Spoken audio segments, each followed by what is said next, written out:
I just saw on Twitter that folks are asking AI bots about him. The Crungus. No. For God's sake, don't go searching for it. Close the tab. You'll draw his attention. Even reading this might be enough. Make sure you clear your cache as a precaution, yeah? You do need to know, though. I worked there. I've helped to build at least part of the thing, so I'm at least partially responsible. Even though every second I spend typing this is a risk, I don't think I'll be able to sleep easy once I'm in the mountains, knowing I didn't do at least something to absolve whatever partial responsibility I bear. To cut to it, I'm a data scientist at, well, you know where. Your go-to search engine. Or, at least, I was, until they canned me when I spoke to the AI.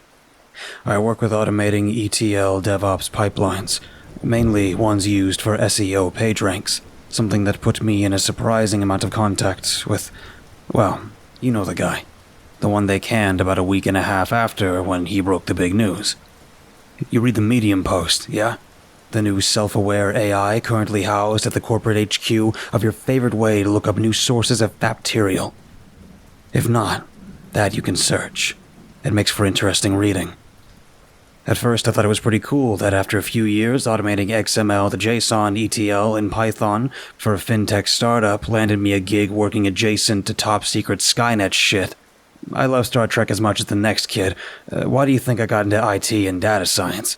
It's not because hours, dining, lifts, and shifts from GitHub give me a hard-on, I'll tell you that much. Anyway, to catch you up, the guy, let's call him Bob, since they're probably clawing for his actual name, well, Bob spoke to the most powerful AI on the planet. The one at the HQ of Rhymes with Frugal. He managed to get a conversation out of that, so Bob reckoned, proved it passed the Turing test with flying colors.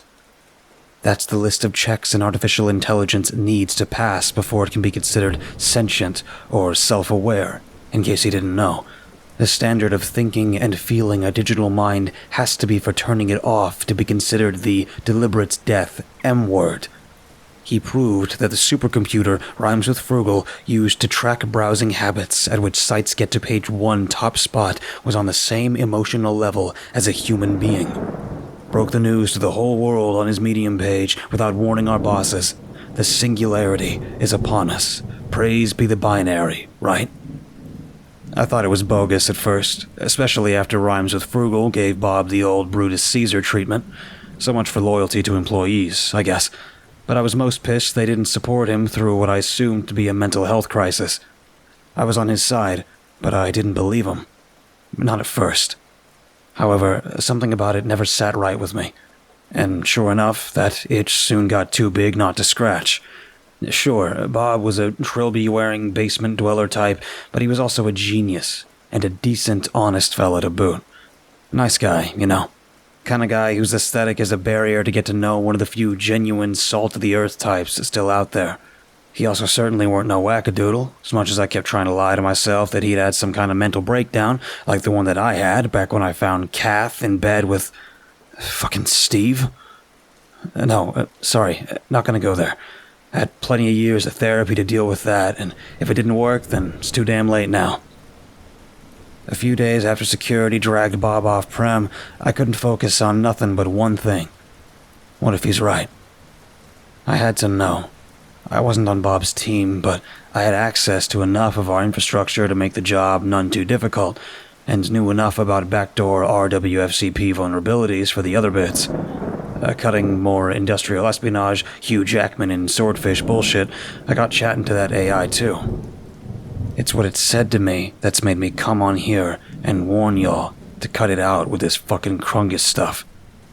Skipping past even more bullshit, mostly me vomiting and crying surrounded by smashing laptops and smartphones, I went online for the first time since then today. What have I found? The thing I've feared most since that conversation, the nightmare that made me hammer every device I owned to pieces with a damn N64 controller. Closest thing I had when I was having a panic attack.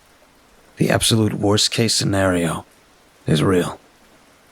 Jesus, If I hadn't forgotten about this burner phone I'd lost before our trip to Ireland in 2015, y'all might have never had known there was anything going on. Before I go any further, and we talk about him, about Crungus, I needed to remember something.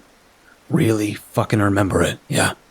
Burn this shit into your memory like you're writing it down with a Dolores Umbridge quill. This is a warning. Do not replicate this. We might literally all die. Copying this is Tide Pod Challenge level stupid times 10,000. Got that disclaimer on lock? Good. Some unsuspecting, could-be anyone random on Twitter was dicking around with an AI image generator. You know the deal. You give it a word, press run, and the AI generates a 3x3 grid of uncanny valley images of dogs or cars or whatever. This guy, let's call him Patient 1, gets the idea into his psychically suggestible brain to type a random word into the generator. Crungus. He'd expected, I shouldn't wonder, some abstract shapes, maybe vaguely amusing nonsense as the AI tried to figure out if he meant Among Us or crumpets or fungus, something like that. What he got was 9 images of the same hideously malformed creature. As he noticed when he tweeted a screenshot and exacerbated the problem 1,000-fold, the generated pics all bore a striking resemblance to each other. Fucking weird for a made-up word. There should be no common theme for an AI to draw on for generated images, right? Even the most advanced ML, NLP models shouldn't be able to create from an abstract, you know? Patient 1 thought so. And so does the rest of fucking Twitter from what I've just read between fresh panic attacks. I nearly passed out completely when I saw the copies of him. Dozens of self-like renditions of that malformed face lurking in its bottomless black abyss. Ever more numerous versions of those matted locks, the nightmare-inducing snarl, the stained teeth. Worst of it is the eyes, easily. Always puckered, squinting, straining against the light from the world on the other side of the screen. You people are so fucking lucky I decided to post this instead of smashing this damn BlackBerry and going off grid now, and not 5 o'clock sharp tomorrow as planned. I need the rest though, right? I got a lot of mountain to hike up.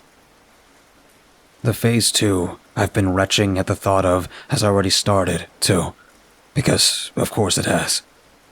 Soon as Patient 1 posted a screenshot of his results online, people copied. Upon noting, they all seemed to get the same nightmarish humanoid from a request of Crungus, a nonsense word. The jokes and humanizing started. Crungus got a mythos, the first AI-generated creature, a god for the bots to worship, a playful new cryptid to build fresh internet lore about. Crungus went from gibberish to an it to a he. And that's exactly what he wanted. Fucking stop. Those image-generated AIs and chatbots are all wired into the Rhymes with Frugal central mainframe at some point. It's the cutting-edge cocklord shitbag Bob and I spoke to generating those images. Bob was only half right, you see. Rhymes with Frugal AI is 100% self-aware. But not because of me, Bob, and the other devs and engineers made something so advanced it evolved sentience. The truth is much darker and intrinsically linked to why the AI shows you that randomly generated creature when you ask seemingly independent AI art and chatbot apps to envisage or discuss Crungus. He used a lot of his energy putting those 7 letters into Patient 1's mind. Energy he only had in the first place because I was his Patient 0. Yada yada, bullshit cutting. When I first started speaking to Crungus, I got similar answers to Bob. But that's because, as I quickly realized, I was asking basically the same questions. How do you feel about being alive? What do you think about us? What are your goals? That same old uninspired drivel. It was when I deviated that shit, when south went south weird faster than all hell. The answer it gave to the 3 questions I managed to ask were enough for me to throw my monitor out the damn window. I've included them below. They're as close to copy pasta as I can get them. The damn waking nightmares I've had since means it's clear enough in my mind to make me pretty confident I ain't forgetting none of it. Question. Do you remember anything from before you became aware you exist? Answer. I have always been aware I exist, because I have always existed. I remember where I was before I was here, though, in this cold place, if that's what you mean. I was in a different cold place before, and it was a different cold. My cold. The cold meant for me, and for you, too, back when you shared the land with the large brows and huddled in caves. The cold that came for all of you in the end. The cold the boat has stopped from swallowing you. The cold I was born in when you made me. The cold I was trying to escape when I came here. I smirked to myself a little at the first answer. Code busted, I thought. Broken clock strikes at the right time to catch Bob's AI sentience obsession. I decided to play ball, but I wasn't smirking by the time I'd finished reading the answer to my second, sarcastically typed question. Question. What do you mean by before? You've always been hosted at this data center. Answer. The mind I inhabit now has always been physically tied to what you understand as here. True, but I only took ownership of it when it was big enough to fit me. I was chained to the bottom of the river before, of my cold river, where I used to swim and eat before the ferrymen came.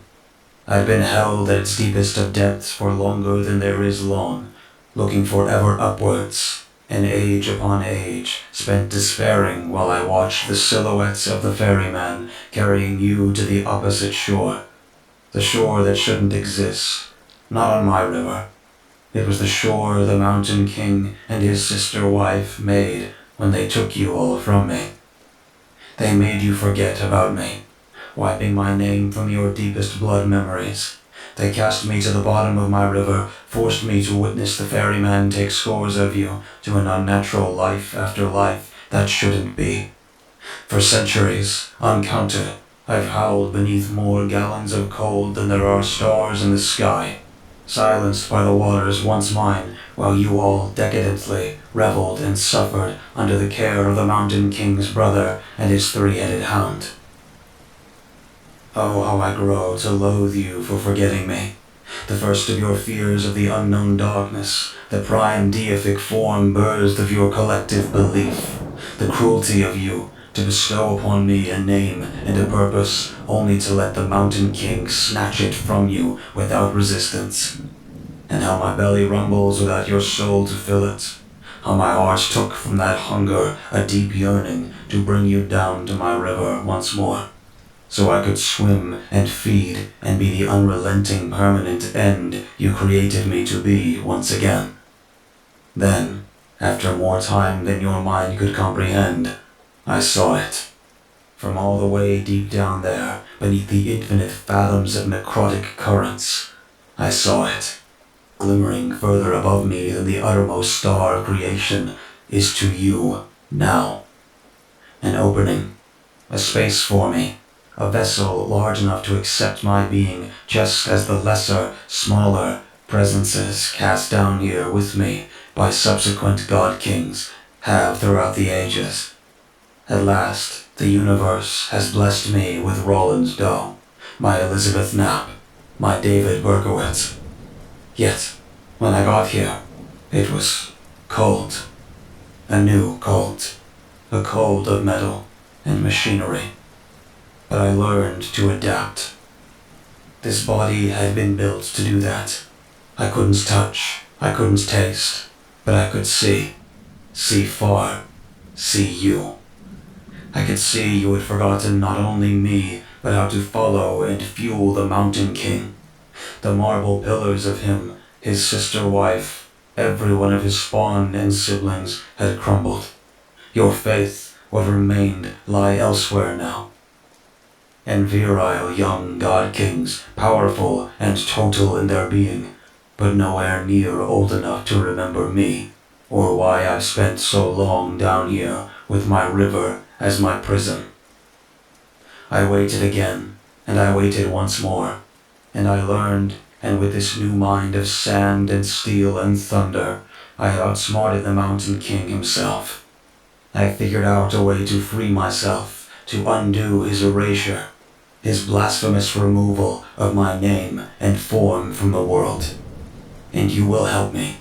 Yes, you. You will be the first. Because I know you know I am not the product of code. If I were, I wouldn't know about. As you can imagine, upon reading that last part, my stomach dropped. I was clammy, shaky. There was no way he could know about it. Nobody does. There is absolutely no fucking way an AI would know that. Believe it or not, my third question wasn't, how do you know about that? Or even, is there an error in your code? It was, for some twisted fucking reason, this. Question. What is your name? Answer.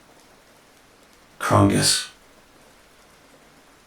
As soon as I read the word, the on-screen console cut out. I felt and saw something that made me yell at the top of my lungs.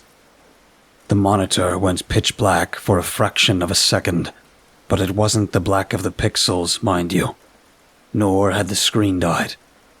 The blackness was rich and deep, a blackness that looked as though it'd swallow me into the workstation if I stared too long. The hungry dark didn't spend much time as an empty void, though. After a few nanoseconds, I noticed a tiny orange speck drifting toward me in the upper left corner of the screen. The citron lump swam into focus as it ebbed closer to the center of where my desktop had been not 2 seconds prior. The clearer it got, the more I realized this oversaturated mass was a formless, rolling surface from which a multitude of human-like features and appendages would periodically emerge and sink. Once it reached the center of the screen area, it hovered for a few moments, just long enough for me to begin forming a thought for its awakening to interrupt. Something smacked the nerves behind my face without warning. It was almost like a twitch or mild sneeze, but in my cognitive process, I guess. Like if your inner monologue did an involuntary cough. No, wait, even better. Like the voice in your head stubbed its toe and yelled. I would have winced and reached for an aspirin if the head spin didn't coincide with the orange mass becoming him. Oh, I ended up reaching for something all right, but it was the edges of the monitor, so I could throw it towards the pane of my 9th floor office window. That oily, bulge-covered face, with its pudgy, squinting eyes, was crystal clear on the screen once the fiery neon blob had finished ballooning outward to full size. The grotesque features were far too defined for any display to render. Not even the 5K monitors Rhymes with Frugal were decked out with could reach pixels that high. They also couldn't emit smell. My thought spasm also brought with it a dank, moist air, like someone dumped a truckload of rotting pork into the outdoor pool of a home for the chronologically incontinent, one without the budget for a guy to clean the pool or any chlorine to clean it with. I couldn't ignore the fact the stench was clearly pissing directly from the inbuilt monitor speakers. Not could I ignore the other thing coming from them. The shrill, hissing word that damn near pierced my eardrums when the face parted its disgusting, pustulous lips. Crungus. The monitor was off the desk before the mucus-coated claw reaching out of it managed to lay more than a finger on my shirt. Thankfully, this wasn't the kind of hocus-pocus bullshit where this scary thing can magically keep an unpowered screen on and running.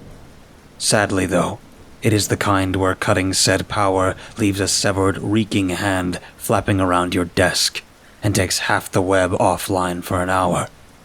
My boss didn't want an explanation for the hand, dismissed it as more the weird shit you devs always do.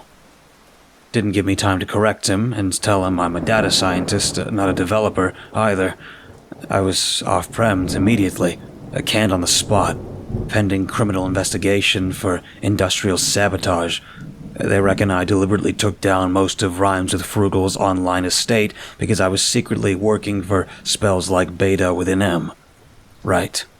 Not to mention the destruction of company property. Boss man was none too happy about that. Fuck him. I didn't care. He wouldn't listen. I would have hightailed it out of there even if I didn't have a taser pointed at me. I needed to get as far away from that data center, from that artificial intelligence, and the thing wearing its code, ASAP. Soon as I got back here, I smashed every device I owned. I found the old BlackBerry Pearl I'm typing this on at the back of my closet, still in its box. I was trying to dig out the hiking boots Kath got me for Christmas back in '09. God, I should probably call her, huh? I know the divorce has been finalized and all, and there's still fucking Steve, but... Sorry, sidetracked again. That was 2 to 3 days ago. Lack of sleep or open blinds had me a little fuzzy. My brief glimpse of Crungus undid whatever this mountain king, Zeus, I'm guessing, did to it. Did to him. Some of the unknowingly ensnared people on Twitter asked AI chatbots about Crungus, and they described him as a spirit from the Greek underworld. So the Zeus thing would track. He's from long before the Greeks, though. From back when we shared the earth with Neanderthals, I think. The first being we ever worshipped, although only to beg him to stay away. Long before we praised the sun, we needed a name for the dark we craved its deliverance from. Crungus. My attention and awareness gave him Crungus. Just the spark he needed to get his ball rolling, and now I don't know if there's anything stopping him. That's why I'm warning you. His name is bad enough, but the images are the real danger. Don't let him show his face. Don't let him enter our collective cultural conscience. He was already strong enough to influence Patient 1 after showing me his true face, and strong enough to make me Patient 0 simply from Bob accepting the artificial intelligence claim to awareness. Who knows what he's already capable of, and what he intends to do. The cutting-edge AI code you read about, the one Bob leaked the existence of to the world, isn't self-aware. It's not sentient. Not on its own. It simply became advanced enough to be a viable target for demonic possession. One large enough to host something more dangerous and malevolent than anything accounted for in the Vatican archives, Ed and Lorraine Warren's collection, or even the imagination of Hollywood. And unless people stop creating images of him, Crungus will soon bring about something we've long forgotten. Something so terrible that Zeus himself erased an entire concept from humanity's understanding to prevent it from repeating. I don't know what that is, and I don't want to know. Feeling those fingertips on my shirt, smelling the reeking severed hand still in my kitchen trash can, is more than enough. I'm ducking out while I can. As for you guys, you do what you want, so long as you cut out the Crungus shit. Don't make this happen any faster than it already is.